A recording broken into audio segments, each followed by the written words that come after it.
move some things around here. And let's get down to business. Look, kids. We all got dreams. We all got passions. We all got hopes. There's a little thing you don't realize until you grow up. That you had all that when you were younger. Not only like all the drive, but also all the creativity and everything that made it good. You know, the older you get, it's like there's a brain cell in there that targets like everything, I don't know, like talent, and it slowly decays over time or something. But so I wrote this little screenplay, not screenplay, but it's a story a while ago, and for some creative writing thing. I found it a long time ago, and kind of what I'm doing with my YouTube channel, making crap I'm probably going to go back and watch later. I might as well record this, because if I'm moving again, who knows what I'm going to lose. So, might as well get it down before it disappears forever. So, as you can see, The Hunt for the Second Earth by Nick Sobanski. I'm going to try to do some voices for this, and I'll try to read it properly, but I'll try not to touch the table too, so I don't get the freaking bed. Chapter 1, Chicken Butt. We open. No. One day on the planet Earth, the school named Bennett was letting out all of their mentally wounded preteens out. Yeah, I should remind you, I've written this when I was a lot younger, so it's probably going to be written pretty poorly, but I'll try to make it better when I'm reading it. 4 kids were in the front of the school hanging out.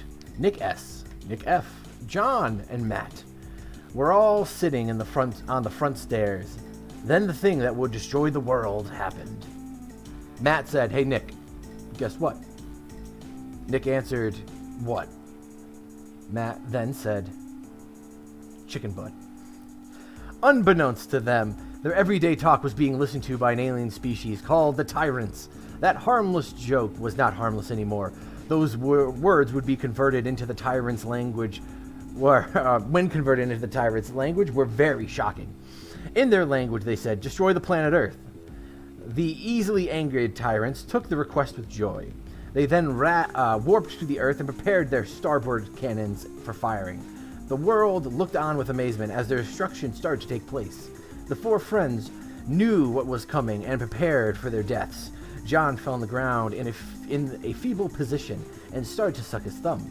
The 2 Nicks screamed, and Matt jumped up and down as a last chance to fly. The Tyrants gave no mercy and fired.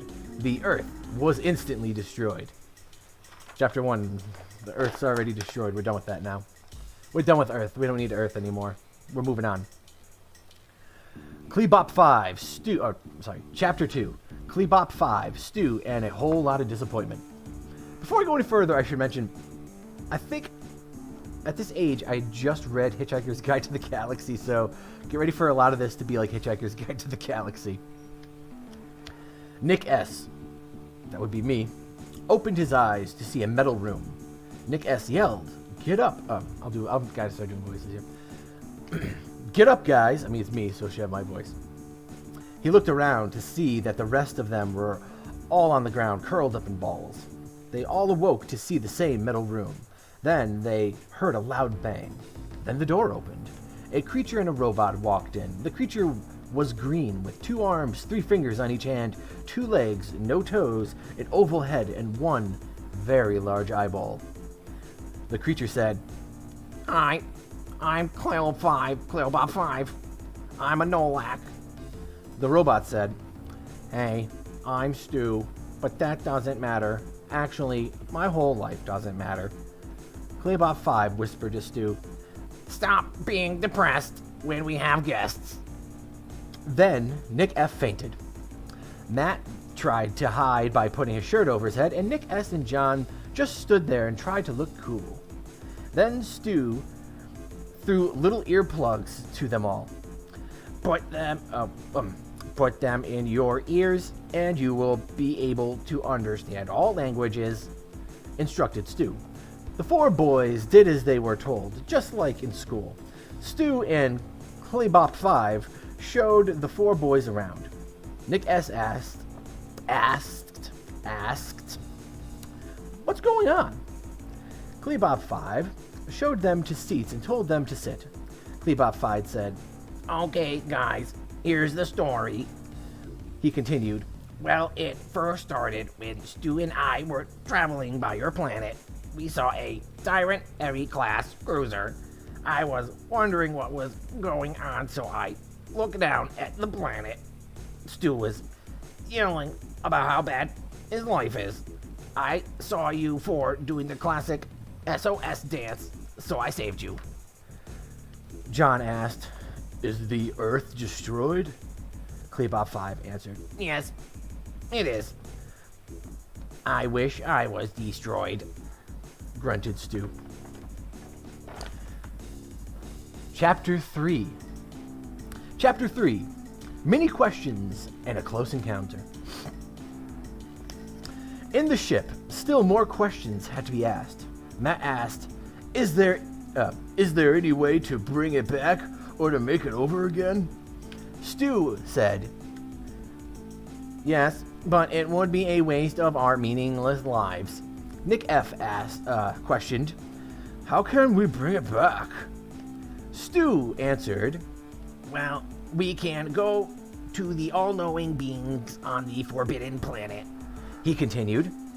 Now, I will go to my room. Oh, oops, this was a robot. I will go to my room and weep uncontrollably. Stu walked away towards his room. Nick S. said, Let's go there and ask them.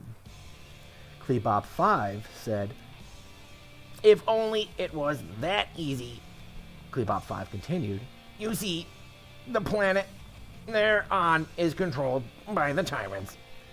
Matt and John searched for the kitchen. Nick F. checked what was on the TV, and Nick S. asked the name of the ship. Klebop 5 said, The ship's name is the Obliterator. About an hour after the four boys, the depressed robot, and the Nolak all calmed down, the alert alarm went off. Nick S. and Matt ran into the cockpit. Matt yelled, What's wrong, alien dude? We're being chased, Klebop 5 yelled. By who? Nick asked. Klebop 5 answered, By a Tyrant Heavy class cruiser. This is the same one that destroyed Earth. The Tyrant cruiser was firing its forward plasma cannons. Lucky for them, most of the shots missed. Our shields are weak, screamed Klebop 5. Matt said, Okay, shoot back at them. Klebop 5 shouted, We have no guns. We traded them for a stereo system. Nick S. exclaimed, So why do you call the ship the Obliterator? Klebop 5 answered, We have killer music. 3 minutes later, the Obliterator's shields gave way, the ship was shot and crippled. The heavy Tyrant-class cruiser used a tractor beam on them and brought them into boarding distance. The Tyrants started to board.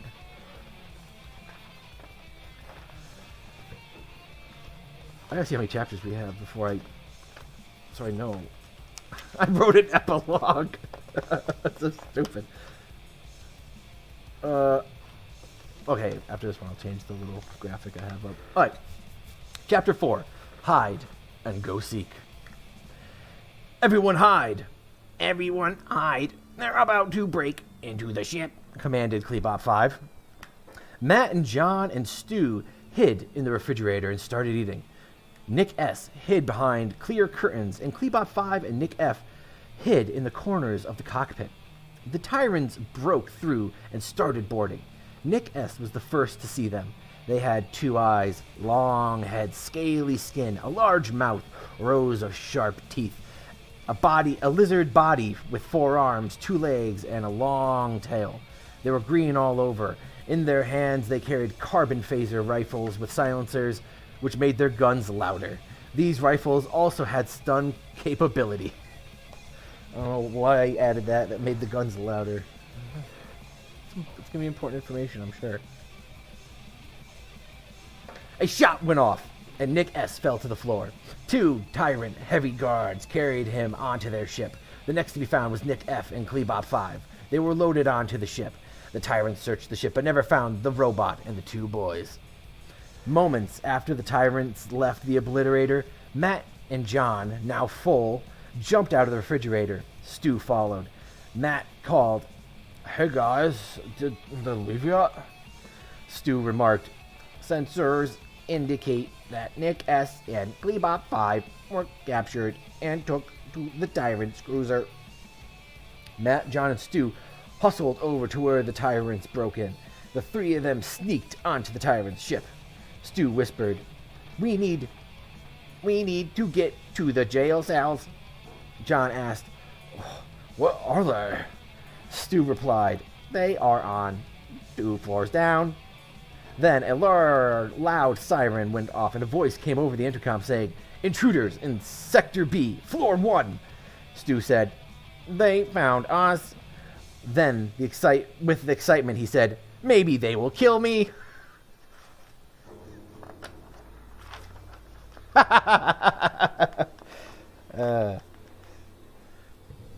This is what life's about. The life's about the little joys you bring to yourself.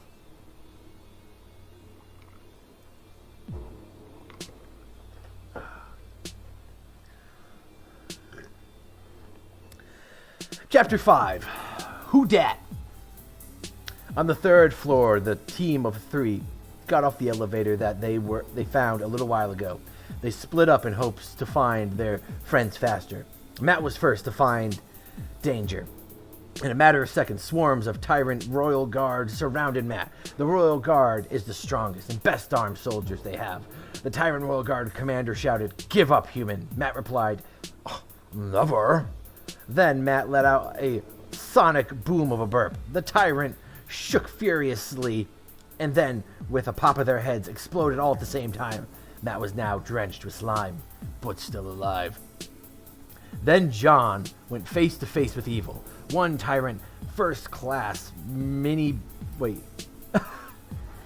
Okay. We'll try that again. Then John went face to face with evil. One Tyrant first class mini baby warriors walked up on him to him. John did the first thing that came to mind.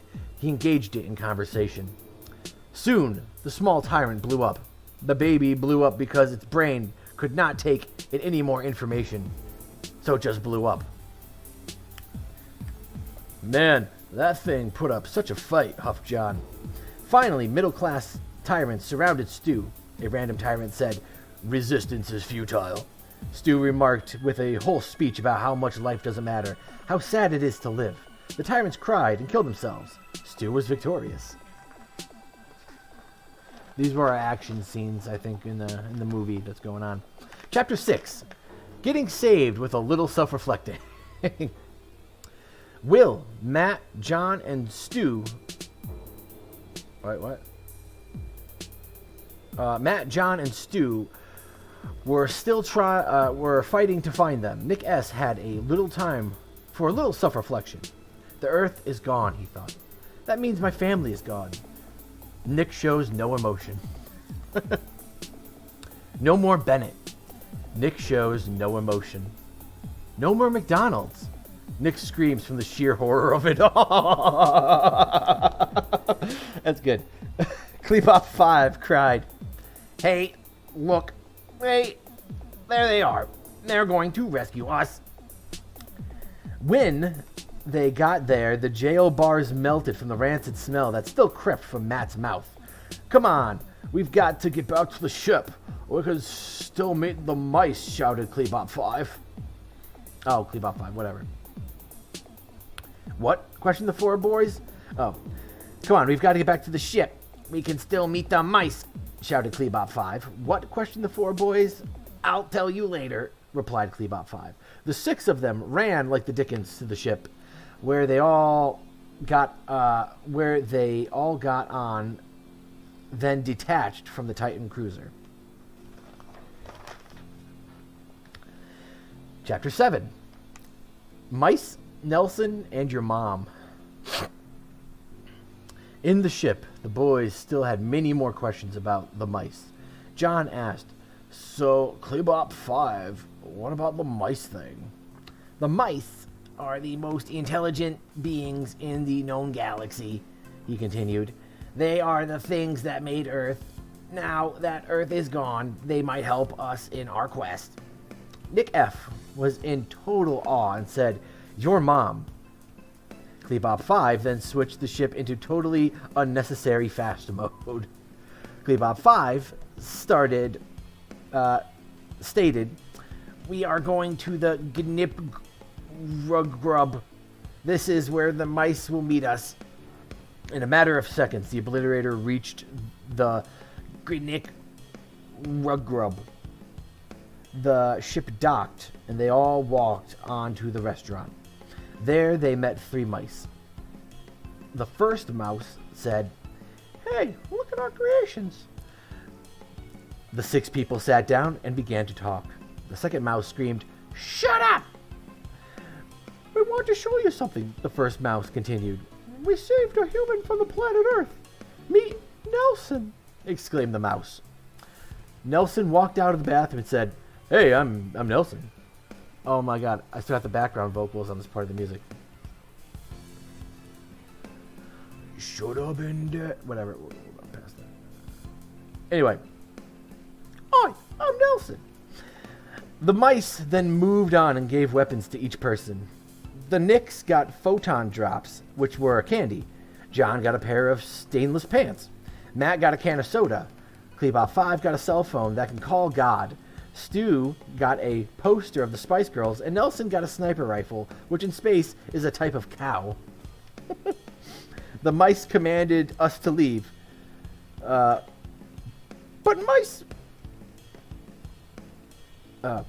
mice commanded us to leave. "But mice point us in the right direction," asked Klebop 5. The mice pointed right. They gave us a map. And then the mice told them to leave, and they did as they were told. Then we move on to Chapter 8. Oh my god. All of these still have their... don't worry about it. Chapter 8. Travel. A travel to the Forbidden Planet. They got into the ship and typed in the coordinates and put the ship into ludicrous speed. They were flying faster than time when you're having fun. They were closing in on the Forbidden Planet. In a matter of moments, they were arriving at the McNugget-shaped planet. Klebop 5 shut off the bursters, but not for long because Tyrant Snuggleboff fighters were chasing them. They looked so weird that none could describe them. Land the ship on the Nugget-shaped planet," said Nelson. The ship did a crash landing, and the crew got out. Hey, he looked around and soon found an elevator named the Elevator to Heck. They got on. The elevator started to go down. Then music started up, and it was Hitler's Greatest Hits. They almost didn't make it. Wow, I was edgy back then. I can't believe I wrote this for a school thing with like 6th grade or something. Hitler's Greatest Hits, whatever. At the top, at the last floor, they were greeted by a group of Tyrant tanks.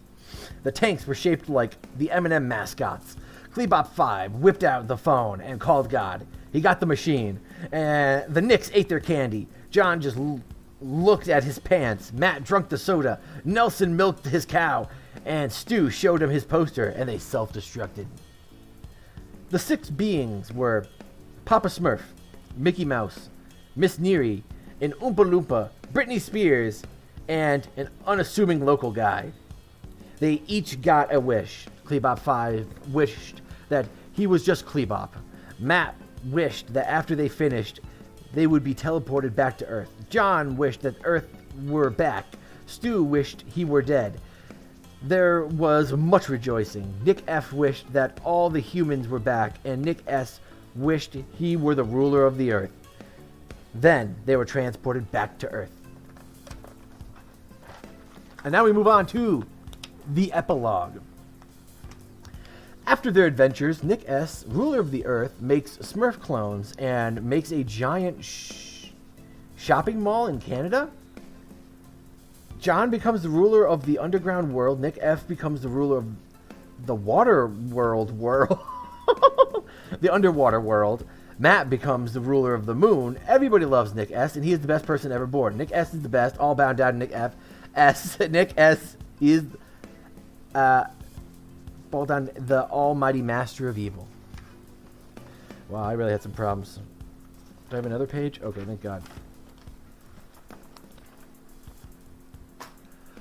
Well, there you go. There is a little boy does Hitchhiker's Guide to the Galaxy, I guess.